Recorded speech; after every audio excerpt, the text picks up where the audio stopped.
pamphlets. The only thing I did was went in and educated my 55 plus community. I always max out at 85 people. And we had this long discussion of these two types of drug plans.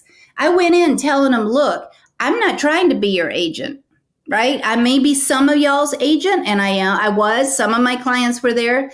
I said, but I'm not here to sell you anything. I'm here to educate you. Because then now all of a sudden, now you're the educator. You took down their apprehension.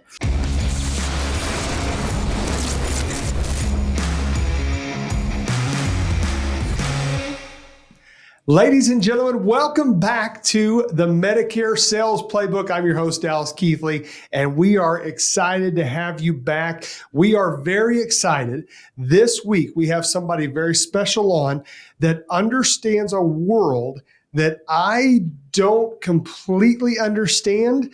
And if I'm being really honest, please don't tell her this when she comes on. I don't know that I want to understand it the way that she understands it, because it is a very complex world. She's been doing it for a very long time. She started very, very young, but she's been doing it a long time. And guys, I wanted to have her on because we are talking about something that is so relevant right now.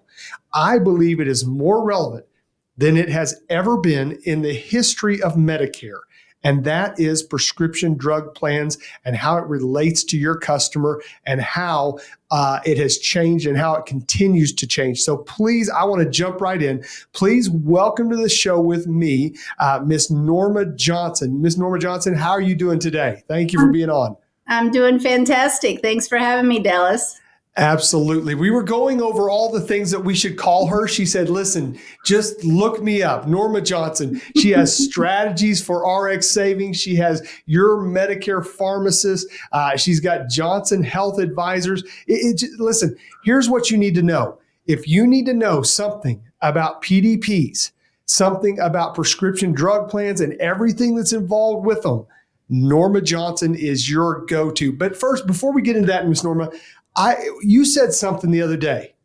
You said, Dallas, there's been a lot of opposition. And man, you talk about opposition from all different. So your Facebook page went down. You said, that's okay. We're just going to redo another one, whatever. This podcast, this is our third attempt to do this podcast. And we finally got it rolling. Talk about, if you would, your resilience and why you have that attitude of when something hits you in the face, you just got to keep rolling. Well, I mean, you have to, right? I mean, life is about challenges.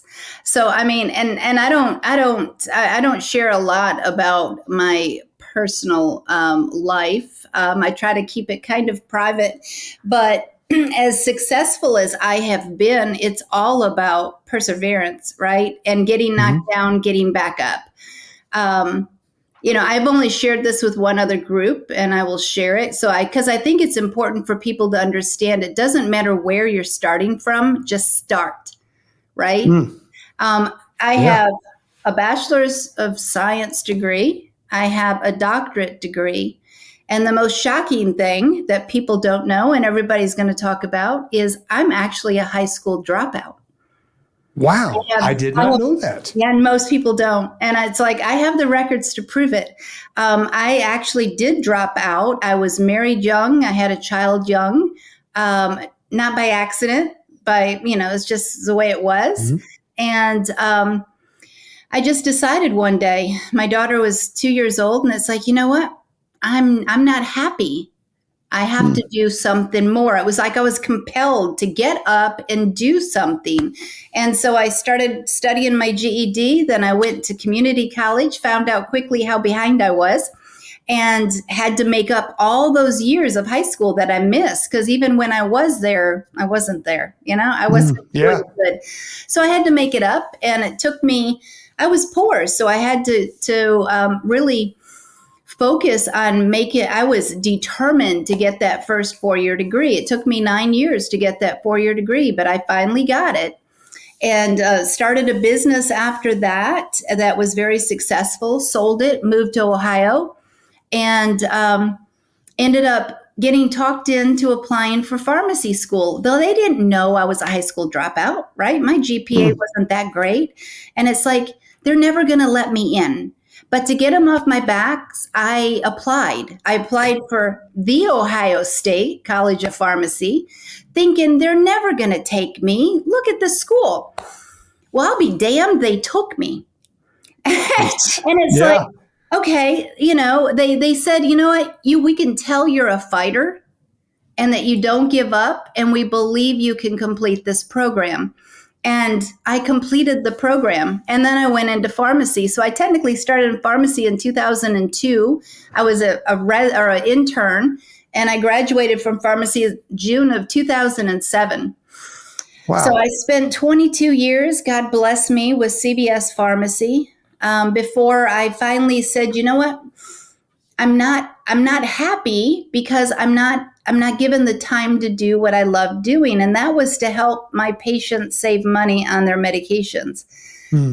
We always, myself and my team, because I was pharmacy manager, we understood the complexities of Medicare. I was around before Medicare Part D.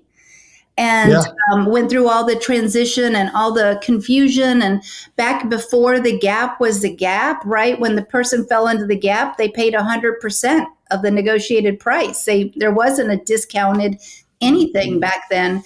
And people were struggling to afford their meds. So I became very good at finding savings. And when I no longer had the time to be helpful, I was no longer happy. And so I ended up hearing about Medicare, and I thought, you know what, that would be perfect for a pharmacist. We're very passionate. We're very helpful. We want to help our senior population, our older population. And that's, of course, the majority of who we deal with, even though there's some younger ones. And I started down that path. The thing that was the biggest shock to me was what you had said at the intro, was that nobody really paid attention to Part D or realized how important it was until the Inflation Reduction Act and these changes. I've been talking about this for 3 years, saying this is coming, this is coming, this is kind of what we can expect, the impact. And thankfully, some people started listening, because we've had a lot to learn about Part D this year. Yeah, we do. Even the carriers are great with healthcare. They don't know the prescription part, because that is handled by pharmacy benefit managers. Those people are not training the carriers. They don't want the carriers to know anything. They don't want anybody to know anything, because if they leave you in the dark, they stay in control, right? Exactly. And So this caused a change. I love it. And I love that I love that you're passionate about it. I love that it's something that all stems back to you wanting to help people. Mm-hmm. You were in a field. You're like, okay, I love what I'm doing. I'm helping people. But then that field kind of changed. Yeah. And so you went a different route so that you could continue to help people. And what I really want to attack today is, a lot of my agents are new listeners, or new agents, right? They're agents they're just getting into the field. So I think one of the things that scares people away, I said in the beginning, this is something I don't know if I want to know about, right? Yeah. But I said in the beginning, I think it's something, the reason agents don't want to know about it, they think it's too complex. So if you would, let's talk about some of the changes that are coming, but also, how can I be talking about this with my clients in a way that they can understand it? So first off, let's, in layman's terms, what are some of the big changes, of course, that are coming for PDPs this AEP? The number one biggest change that I think even veteran agents are having a hard time getting their head around is, what is TROOP and how is it calculated? Because going into 2025, it's calculated totally different than it ever has been. And it has confused everybody, right? Mm-hmm. There's not just one type of PDP, there's two types of PDP. And before it didn't matter, but now it matters. So what is TROOP? So let's unpack that.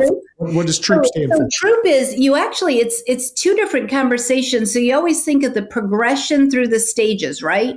So deductible, initial, gap, catastrophic. The progression of the stages is calculated differently than what gets counted towards troop. Troop is true out of pocket.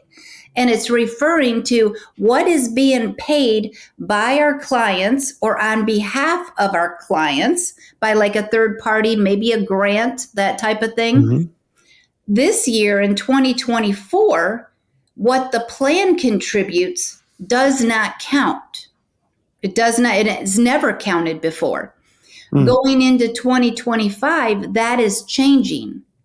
So there are components, not everything that the plan pays is counting towards troop, but certain components are counting. And that's where we have to change our thinking and understand that, because if we don't understand that, we could make a mistake in quoting and really not present the most impactful plan. I keep telling people this year, do not judge a plan by its premium. That zero premium plan is good for some. It's definitely not good for all. Right. And there's reasons. I could, if somebody is on one brand, I could easily explain to a senior and show them and demonstrate them why it's more beneficial for them to pay $120 a month premium instead of zero. Because at the end of the day, depending on the medication, they're likely to spend less than the $2,000 that they're going to spend on that zero premium plan. Wow. And so you see a lot of agents just looking at the premium. Okay, Mr. and Mrs. Smith, if this is zero plan, that means you're telling them, go ahead and look at what your out of pocket for the year is going to be, big picture, because that zero plan, that client is going to be calling that agent irritated in June when they're like, wait a second, now I have to pay all this, correct? Well, the zero premium plan is a basic plan, right? There's now basic alternative and enhanced alternative. In a basic plan, and those are going to be all the low cost plans, the low premium plans. In order to reach the troop level, which is $2,000 starting in 2025, in order to reach that level, the client is going to be paying out the $2,000. Nothing that the plan pays gets counted towards troop. And to go back to what is troop, troop is actually the exit from the initial phase or the gap phase this year into catastrophic. So when you say the word troop, think exit. It's exiting so it's exiting the initial coverage phase in 2025, and it's going into catastrophic. So with troop, it's just different this year. And you need to understand the difference, because the enhanced plan, that is power. It is serious power. If you have, it all stems from the $590 deductible and the tier 3 being 25%. If you are looking at a high dollar premium plan and you have zero deductible and $45 copay, that's the best place to be in the world if you're taking a brand name med. Because what it tells you is that $590, as soon as that deductible is met, guess what? You're not paying it. The plan is paying it, right? They're paying on it. They're paying for it on your behalf. It's a supplemental benefit. They had to put dollars in to take it from $590, where Medicare sets it, to zero, because that's what they wanted to offer. That's $590 out of that $2,000 catastrophic level that client is never going to pay. They're going to hit catastrophic and never pay $2,000. And that $45 copay, well, Medicare dictates 25% for tier 3, right? Well, So if tier 3, they have a flat copay of $45.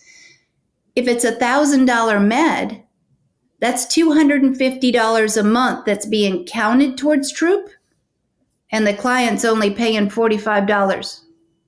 Wow. Paying $45 a month. So you end up with big numbers going towards the troop, and you're paying very little, but you're paying a higher premium for that.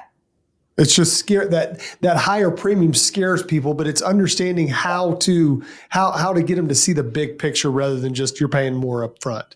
And it is. But that's anything, right? How do you convince somebody to buy a cancer policy if they have an MAPD? Well, for me, it's not a choice. If I put you on an MAPD, I am putting your butt on a cancer policy.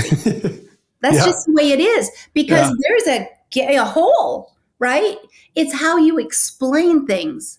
Yeah. I'm so big on most people, salespeople, they do things in a salesy type of way. And it's almost like they're trying to sell something. We're in Medicare. We're not selling anything. They need what we have. Yeah. We just have to facilitate and help them pick what's best for their situation. Right. So what's the best way? I love stories. I'm a storyteller. I believe stories sell. What are some of the best ways that you've seen agents actually break it down and, tell a story like with the cancer? You said now you're speaking my language, right? I love selling cancer plans, hospital indemnity plans, stuff like that. The way to do that is say, okay, let's paint a picture. Right. You go to the hospital for 3 days, right? Yep. You're going to owe this much. This plan is going to pay you. How can you do that in the PDP world? How can you paint that picture for them and make it clear? Well, I did it today to an entire group of seniors. And I did just this. The only thing I did was went in and educated my 55 plus community. I always max out at 85 people. And we had this long discussion of these 2 types of drug plans. I went in telling them, look, I'm not trying to be your agent, right? I may be some of y'all's agent, and I was. Some of my clients were there. I said, but I'm not here to sell you anything. I'm here to educate you, because then now all of a sudden, now you're the educator. You took down their apprehension. But I had one person today, because that's how I educate. Educating seniors a lot of times is kind of like educating a child, right? It's a circle of life. You have to tell them stories. Like I had one person today saying, so essentially on the basic plan, then my worst case scenario is I'd pay out $2,000. And I said, correct. She said, well, but what if I wanted to pay a higher premium to get a bigger formulary? And I said, well, you could do that, right? I said, but if you're on all low cost generics, and you don't see any health issues. And I said, it's kind of like having a 10-year-old car that's paid off, and you're still paying for full coverage.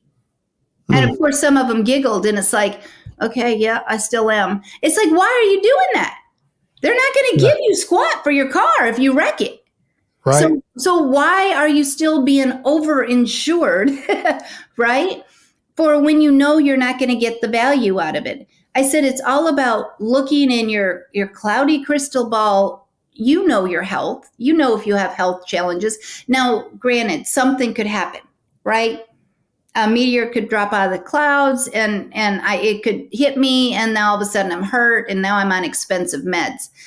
It could happen. But you know what? If it does, you still have the $2,000 max to catch you.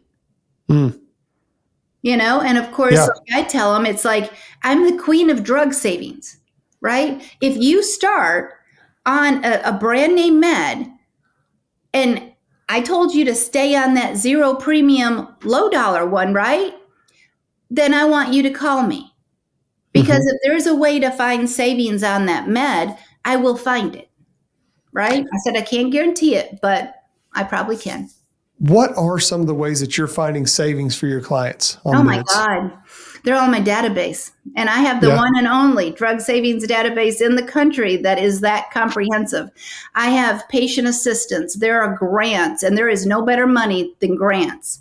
Now, Mhm. granted, free drugs with patient assistance is pretty sweet.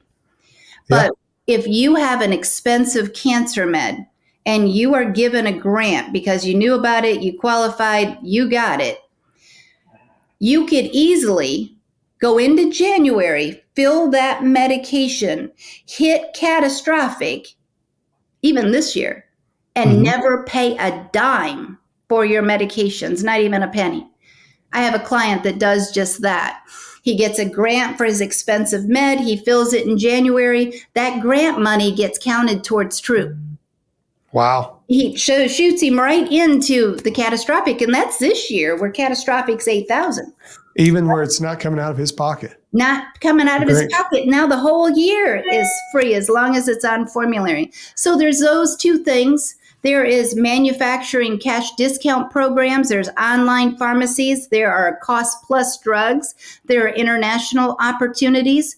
There are so many different, opportunities to find savings. Brand name Synthroid, if you're using your plan, you're an idiot.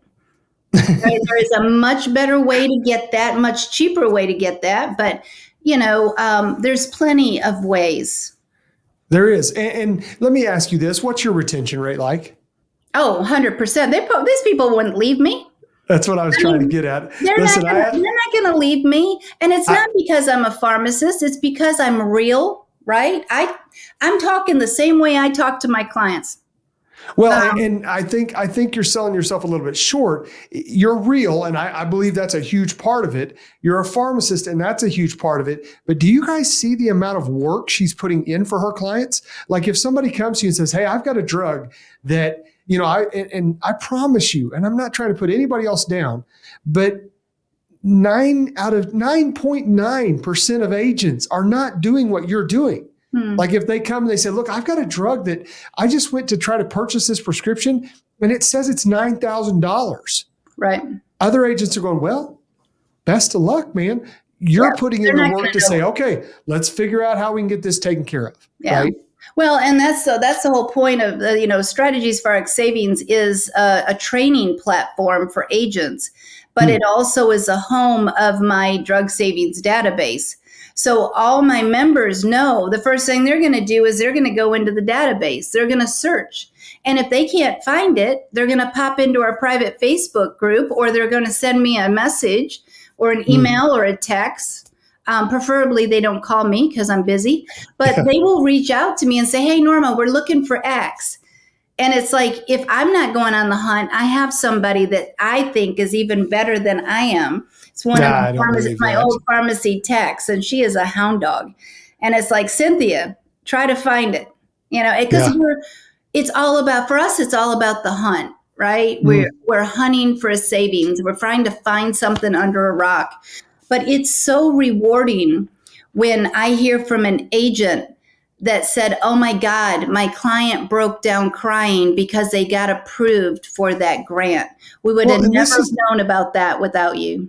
You're not talking about saving $20, right? Oh, By no, we're going on saving GoodRx or something like that. thousands. You are changing lives. Like you are giving these people the ability to eat and make their house payment or their mortgage, right? So this is all good stuff. And I do want to pause right here.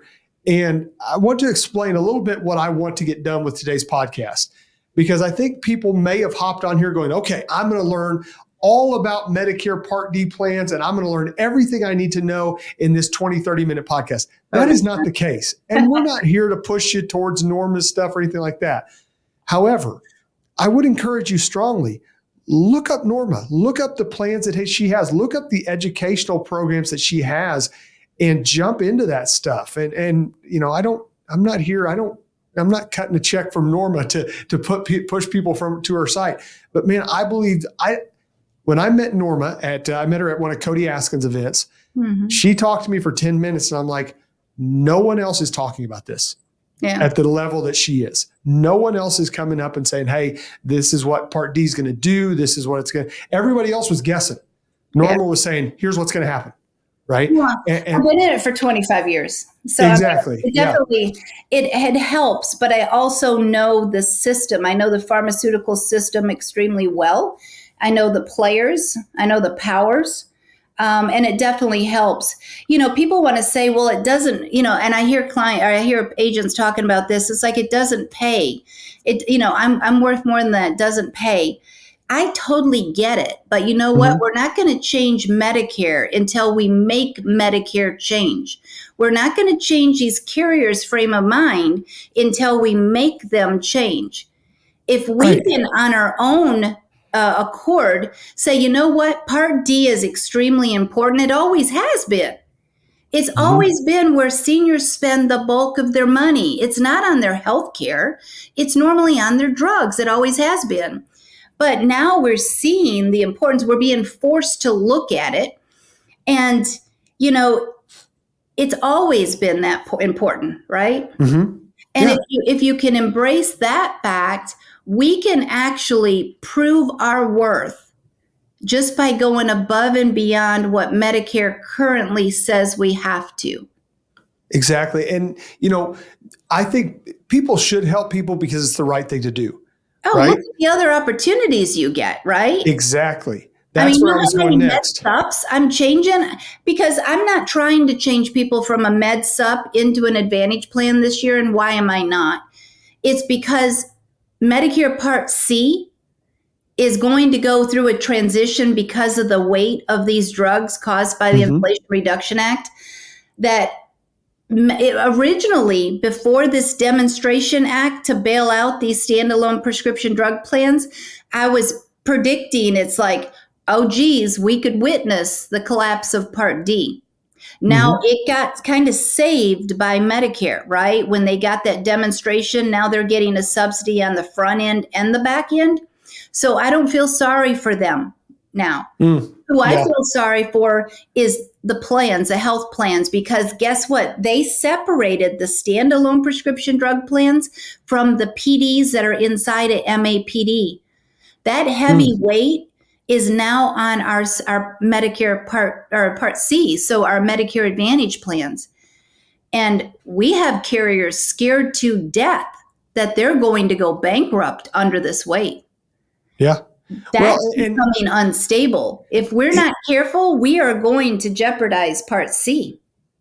and that's something I've been saying when I saw, and again, I'm not the expert on this at all by any means. However, when I saw them say, okay, we're going to put a $2,000 cap on what you can charge, Right. a lot of people are like, oh, that's amazing. And it is. And it's going to save a lot of people a lot of money. However, drug companies, they're not just going to say, oh, well, we're losing money now, right? Well, They no, are it's going not to even make the somewhere drug. else. Yeah, it's PDP companies, all these companies. Yeah. right. It's not even, it's like the manufacturers are not, what hits the manufacturers is the drug negotiations. Now Mm. that's the part that are getting drug into that they're not really happy about, right? Hmm. Because they like making big profits, and when you start dealing with the federal government, your profits shrink so greatly. So they're not happy about that. But they literally are not. They're not as impacted with the Inflation Reduction Act. The problem was that Congress finally identified that they're being robbed. Medicare is being robbed. So is our seniors being robbed because of prescription drug costs. But the problem is the pharmacy benefit managers, not the manufacturers, not the carriers. But Congress has no power to reach those pharmacy benefit managers. They are hidden in the closet. They're going to stay that way. I mean, shoot, we actually have drug cartels that are more exposed in the public Mm. than the pharmacy benefit managers, right? I mean, they're Right. down deep and they're going to stay there because they do everything in secrecy. They don't Wow. want anybody to know what are they really buying price drugs for. The manufacturers are discounting drugs in the form of a rebate, but that rebate is getting stopped at the pharmacy benefit manager. They're not passing down anything. Okay, maybe they're passing down perhaps around 10% or so to the carrier. They're keeping the rest. Wow. A lot of money out It's there. not reaching anywhere down below. And then you have the pharmacy benefit managers. They're not happy just robbing Medicare and our seniors. They're also robbing our pharmacies. They are the number one reason our community mom and pop pharmacies are closing every day. You know that for every brand name medication that is dispensed in any one of our pharmacies, the pharmacy is losing money. Wow. For every one of them. So you have a lot of these GLP-1s, right? These really costly meds, or even test strips. They don't even want to fill test strips because every box that they dispense, it's costing them money. Wow. So they would, some of them have even gone to the extent of they won't fill those drugs anymore. They'll transfer that to a competitor down the road in hopes that they leave their generics there at that pharmacy. But that's risky because as soon as you send somebody else down to another stop and they have to go down to that other pharmacy for their brand name meds because you can't fill it, it's easier for them to pick up their generics there too. And now you're losing all of the prescriptions. So, Ms. Norma, to wrap this up and bring it home, let's land this plane. You've got new agents out there that are being fed from fire hoses. They're on Facebook groups. They're talking to all these people. What would you tell a new agent as far as here's a few things you should talk to your clients about and make sure they understand? Well, the first thing is get out of the Facebook groups because, of course, you're going to end up getting a lot of the conflicting information, right? Mm-hmm. And it's not good. So as a new agent, just start studying, right? You want to understand. We always going to go through and look at plans, understand how to use your software, things like that. When it comes to the Part D stuff, the most important thing, I don't want you to figure out what is the Inflation Reduction Act. That talk is done, right? Mm-hmm. We've already talked about that. It's already now here. What is the most important things? One, the $2,000 max out of pocket. So that's important that they understand. They also need to understand the two different types of drug plans that we've always had, but we never referred to them like that. Mm-hmm. Understand the difference between a basic alternative and an enhanced alternative. If you can understand that, you can get into any group. You have to be able to articulate it, right? So come in it. I try to tell all of my members, you are not a salesperson, you are an educator. If you go into your community as an educator, and you don't have to know everything, but just to keep studying, right? Study Medicare, study the value of cancer policies, study why somebody needs a hospital indemnity, and study the important stuff around prescription drugs. If you can understand that, you can start educating your community and you're going to set yourself apart from all of your competitors. Oof. So take off the sales hat. You are not a salesperson. You're an educator. You're a health advocate. You're not selling them anything. You're helping them make choices. That comes from education. That is beautiful. Great way to wrap it up, and very well said. I love what you just said there. The fact that if you're pushing people into a policy, they're going to fall out of it too. Right. So just educate. Exactly. Do what's best for them and take the time. Okay. So, Ms. Norma, tell us where they can find you if they want to learn more. If they're like, you know what, I need to learn more about PDPs and the advanced and the basic. Where can they start? Where can they find you? Where can they follow your stuff? Well, I do have a YouTube channel. I do have some things up there. That's the first place they can start. Is go watch those videos.